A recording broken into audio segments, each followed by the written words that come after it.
আপোনালোকে দেখাই পাইছে এই ধনশিৰি যিটো প্ৰবাল সোঁত যেনেকুৱা গৰাখহনীয়া হৈছে ইতিমধ্যে 13-14টাকৈ পকা ঘৰ পৰিয়াল ধনশিৰিত দাহ গৈছে, ঘৰ দুৱাৰ ভাঙি লৈ গৈছে। তেওঁলোকে এটুকুৰা বস্তু ওলাব পৰা নাই। মানুহখিনি প্ৰাণলৈ কোনোমতে বাচি গৈছে। এতিয়াও প্ৰায় 10-15খন ঘৰ এতিয়া যাওঁ হৈ আছে। এটা উপস্বাস্থ্যকেন্দ্ৰ গুচি গ'ল। ইয়াৰে অকণমান 300 মিটাৰ দূৰত এটা চৰকাৰী বিদ্যালয় আছে, এখন যাব। এখন চৰকাৰী ভেটি আছিলে, চৰকাৰী টয়লেট আছিলে, চৰকাৰী পানীৰ ব্যৱস্থা আছিলে। এইখিনি যাওঁ অৱস্থা হৈ আছে, কিন্তু চৰকাৰীভাৱে ইয়াৰ বিভাগীয়ভাৱে কোনো ব্যৱস্থাই গ্ৰহণ কৰা দেখা নগ'ল। বা উপস্বাস্থ্যকেন্দ্ৰটো বচাবৰ কাৰণে যিটো চেষ্টা কৰিব লাগিছিল, চৰকাৰী বিদ্যালয়খন বচাবৰ কাৰণে যিটো চেষ্টা কৰিব লাগে, তেওঁলোকে কোনো চেষ্টা হাতত লোৱা দেখা যোৱা নাই।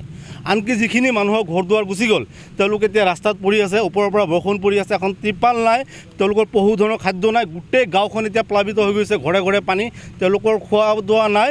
তো অতি ভয়ংকৰ পৰিস্থিতি। সেইকাৰণে চৰকাৰী বিষয়াসকলক, বিভাগক অনুৰোধ জনাইছোঁ, তেওঁলোকে অতি শীঘ্ৰে ব্যৱস্থাখিনি ল'ব লাগে আৰু মানুহখিনি ওচৰত আহিব লাগে, সাহায্যৰ ব্যৱস্থা কৰিব লাগে আৰু ধনশিৰি যিটো প্ৰটেকশ্যনৰ কিবা এটা ব্যৱস্থা হাতত ল'ব লাগে। ৰৌমাৰী বিলপাৰ নদীৰ পাৰ খেৰণি হৈ বৈ যোৱা ধনশিৰি নদীখন আগৰে পৰাই এই নদীখন এনেকুৱা মাজে সময়ে যিকোনো অঞ্চলত বেয়াকৈ ক্ষতি কৰে। যদি এইবাৰ অন্যান্য বছৰৰ নিচিনা এইবাৰো কৰিছে। আমাৰ ইয়াত উপস্বাস্থ্য কেন্দ্ৰ এখন আছিলে, তাৰপিছত কিছুমান ঘৰ, গাঁৱৰ ঘৰবিলাক পকী ঘৰ, পিয়াময় ঘৰ, কিন্তু যথেষ্ট মানে বাঁহ চাহ কিবা কিবি দি ব্যৱস্থা কৰা হৈছিল যদিও তৎক্ষণাত কিবা এটা উপায় উলিয়াব পৰা নাই। যেতিয়া পানীটো কমিব, তেতিয়া আমি বিভাগীয় মানুহৰ লগত যোগাযোগ কৰিছোঁ। তেখেতেও কৈছে, আশ্বাস দিছে, কিবা এটা পাৰ্মানেণ্ট চলিউশ্যন নিব বুলি কৈছে। আমাৰ ইয়াৰ প্ৰতি মানে চৰকাৰে নজৰ দিছে বুলি ক'ম, যিহেতু আমাৰ ইয়াৰ মাজত আহি আছে, MLA আহি আছে, প্লাছ বিভাগীয় মানুহখিনিও আহি আছে, আমাৰ মাজত বিভিন্ন মানুহে আহি আছে। কিন্তু কৰিবলগীয়া একো নাই, অলপ সময়ৰ দৰকাৰ।